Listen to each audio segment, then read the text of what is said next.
So when the race starts, don't get caught up in the excitement of the race. Find a comfortable pace and stick with it. Don't start too fast.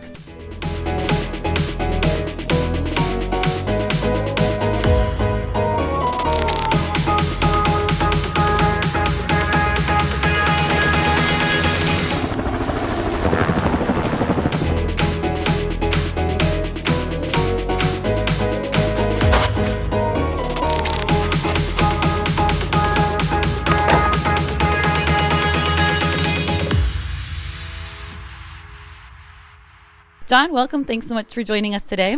Thanks for having me. I'm happy to be here. Yes, definitely. So we are here at the store, Running Zone Foundations, which puts on the event. So tell us a little bit about the store and how you have gotten involved. Sure. So Running Zone, the store, first opened in 2003 by Don and Denise Piercy. In 2022, myself and my business partner, Pete Vaughn, bought the store and the events management company from the original owners, and this is our only store. We're just a small local business here in Brevard County that's been serving the running and walking community since 2003. Wow, that's amazing. Well, congratulations. And I'm assuming you were or are a runner, and that's how you got interested in this? Yes, definitely. Running is definitely what brought me to Running Zone to first start working here in 2018 as a part-timer. I started full-time at Running Zone in 2019, and like I said, we bought the store in 22. But running is what brought me here and what got me excited about shoes, and that's primarily what brought me here. I'm kind of a shoe nerd, so this was the perfect place for me, and I'm happy to be here. Oh, very cool. Well, I also love shoes and the smell of new shoes, which I noticed the moment I walked into the store, and we're going to be going over how to get the perfect fit and everything later. So let's talk a little bit about the race. So I know there's obviously the live in-person one. There's also a virtual event, and this is a 5K, right?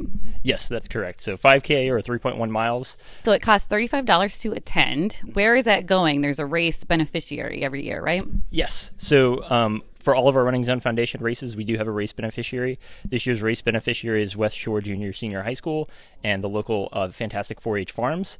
So Fantastic 4-H actually brings out turkeys on race morning, so that's a fun photo opportunity for families who maybe haven't seen a turkey in person before. So, and then they both provide volunteers along the course and at the race set on race days.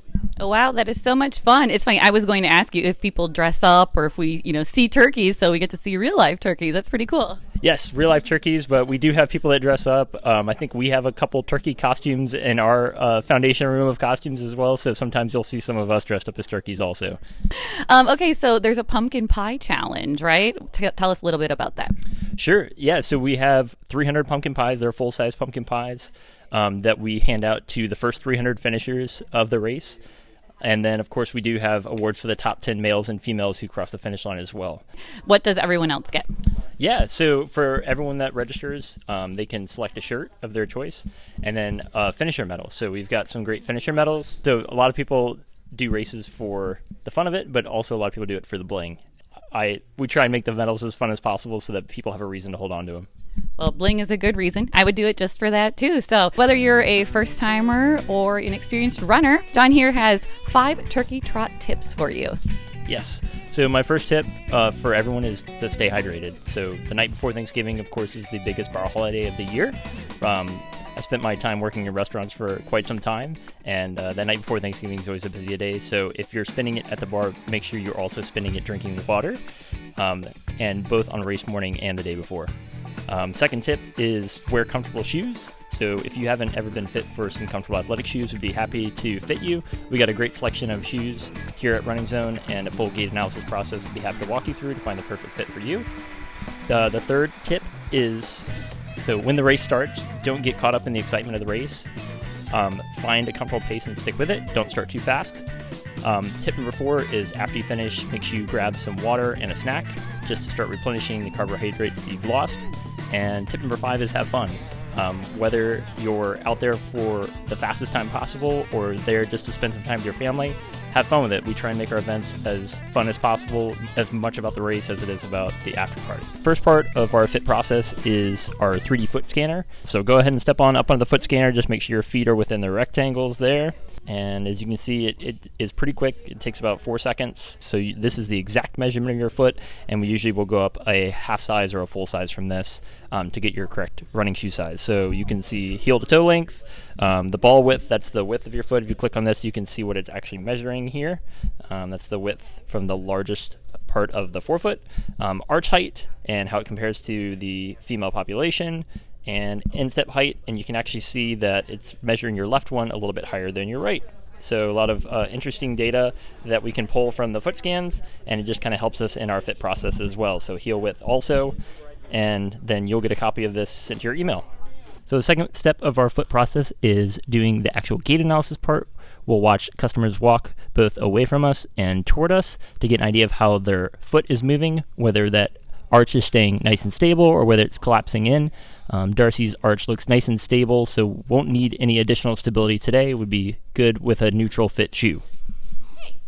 What is your favorite food? Do you cook at home, or what are you looking forward to eating this year? Sure. So if I'm cooking it, it's going to be green bean casserole because it's very easy to make. But I would say my favorite food to eat on Thanksgiving is sweet potato casserole. My mom does it one way, my wife's mom does it a different way, and I love both of them. So it's my favorite. That sounds so good. I think I just like the combination of everything all together, like a bite of turkey, bite of everything. Well, thanks again, John.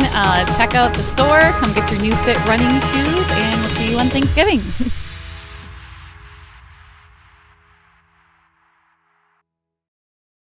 These controllers right here, they're all made by ChronoTrack. They are our timing boxes for each event. The boxes get plugged in to cables to a ground antenna, and this is what is actually reading the bib. So we have an example bib right here. You have a chip on the back of the bib, and that has an RFID chip inside of it. So that RFID chip is going to be read by the ground antennas, and we have another antenna that's on a tripod, and that is going to be reading hundreds of times per second to record your start and finish times.